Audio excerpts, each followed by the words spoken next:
Hello there, dear friends, and welcome once again to the Relaxed Fantasy Review. Today, we're finishing off the series from the Astral Adventurer's Guide, talking about the races within. Today, we're talking about the Astral Elf. Elves have such a variety of powers and come from all over the place. You've got the Eladrins from the Feywild, the Sea Elves from the oceans, the Shadar-kai from the Shadowfell. You've got the Dark Elves from the Underdark, and the Wood Elves from the Forest. There's so many things, but yes, there are elves that come from the astral plane, and their powers match their background. Before we get into the details, though, I'd like to let you know that Relaxed Fantasy Review has memberships. For just $1 a month, you can get a couple things. First, you get a badge next to your name in the comments, letting folks know that you're a supporter, earning you my undying gratitude. But you also get early access to the videos. I upload videos on YouTube every other day, and if you want to get access to them a day early, then you can join the channel by clicking the join button just below the video. If you can't join or you just simply don't want to, I still appreciate you being here, watching the content, and enjoying the videos on YouTube. So astral elves, space elves, elves from the astral sea. They start off as medium-sized creatures, which is relatively standard in the game, and just edges out the small-sized creatures, with their pros and cons definitely leaning a little bit higher, and I think that medium size earns them a 10 out of 10. Their speed is 30 feet, nothing strange or abnormal about that. They have a normal walking speed, that's a 9 out of 10. Next, they get the feature Astral Fire. Astral Fire grants you a free cantrip. You can choose from one of three: Dancing Lights, Light, or Sacred Flame. Now, my personal pick here would be Sacred Flame 9 times out of 10, because it's actually an attack-based cantrip, and you can even choose what your spellcasting ability for it is. You can choose Intelligence, Wisdom, or Charisma, which is the only way I know of to get Sacred Flame on something other than a cleric that doesn't involve some other skewed way of picking cantrips up, like a Strixhaven background, for example. But this just says, here you go.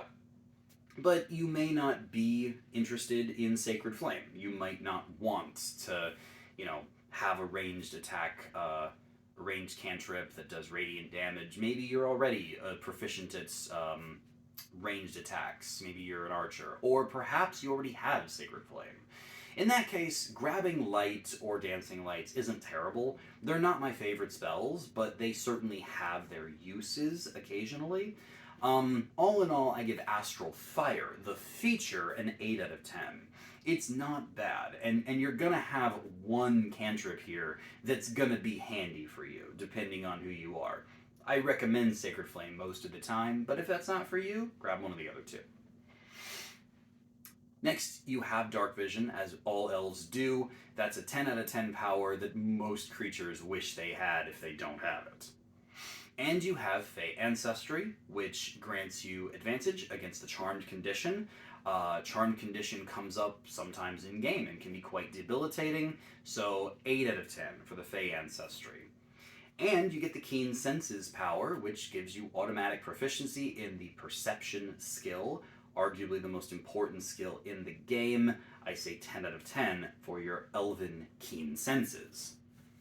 Next is your Starlight Step. This is a power that several elves have gotten in the past couple of years, and it's a teleport power. Proficiency bonus times per day. You can use a bonus action to just step 30 feet as a teleport to a space you can see. This is identical to the spell Misty Step. It doesn't have any other special abilities that go with it, but it is a free couple of teleports, and that is going to come in handy so often. Teleportation is incredibly strong, and I give Starlight Step a 10 out of 10 as well. Finally, you get the Astral Trance power. This is similar to the other Elven trances in the sense that you can complete a long rest in 4 hours instead of the standard, but you get an improved power-up When you use your astral trance, you can choose 2 proficiencies. You get a weapon or tool proficiency of your choice, and a skill proficiency of your choice. And that's the real selling point here. You can grab whatever tool and skill might be necessary for the current challenge that you're facing in your adventure. It could be stealth and disguise, or it could be persuasion, or it could be the thieves' tools, and there's so many things that you can mix and match when it comes to tools and skills. And if you really need a specific weapon proficiency that you didn't have, let's say you're a wizard and you've lost your spell book and you don't have a dagger or a quarterstaff, but you find a longsword sitting in the dungeon, well, you can trance and get proficiency with it. Good job. The point is that astral trance is arguably the best trance any elf gets, and it is a 10 out of 10 power. I think it is one of the best features the astral elf has going for them. And they do get their standard array of languages, a common plus a language of their choice. That's pretty standard for races nowadays and earns them a 9 out of 10. And overall, the astral elf is a 9 out of 10. A high 9 out of 10, I might add. Their Starlight Step, their Astral Trance, these are powers that really set them apart from other races in the game. Free teleportation, extra skill proficiencies, rotating tool proficiencies, on top of perception, dark vision, and a free cantrip on top of that, make the Astral Elf a very, very interesting and potent race. They are up there with the best of the elves, and I think that they deserve their 9 out of 10 without question.